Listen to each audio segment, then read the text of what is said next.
कोल्हापुरात आमदार सतेज पाटील यांनी गणपती मिरवणुकीमध्ये तुफान डान्स केला। दृश्य आपण पाहतोय, आमदार सतेज पाटील यांनी गणपती मिरवणुकीमध्ये सहभाग घेतला आणि सहभागानंतर आमदार सतेज पाटील यांनी या मिरवणुकीमध्ये तुफान डान्स केलेला आहे। त्या ठिकाणची दृश्य आपण पाहतोय, त्यांना गणेश भक्तांनी खांद्यावर घेतलेला आहे।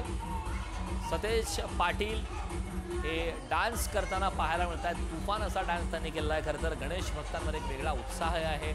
गणेश भक्तांची संख्या मोठ्या प्रमाणात आहे आणि त्याच दरम्यानची आपण दृश्य पाहतोय। आमदार सतेज पाटील यांनी गणपतीच्या या मिरवणुकीमध्ये डान्स केलेला आहे। मोठ्या संख्येने गणेश भक्त उपस्थित असतात। वेगवेगळ्या प्रकारे हे सेलिब्रेट केलं जातं, साजरा करण्यात येतं आणि त्यातच आता आपण पाहतोय की बऱ्याच ठिकाणी आपण पाहिलं राजकीय नेते मंडळी सुद्धा मोठ्या संख्येने या गणेशोत्सवामध्ये सहभाग घेतात, गणपती विसर्जनाच्या मिरवणुकीमध्ये सहभागी होतात। त्यातच कोल्हापुरातली ही दृश्य आहेत। आमदार सतेज पाटील यांनी सुद्धा या गणेशोत्सवामध्ये या गणपती विसर्जनाच्या मिरवणुकीमध्ये सहभाग घेतला आणि त्यानंतर त्यांना थेट त्यांच्या चाहत्यांनी गणेश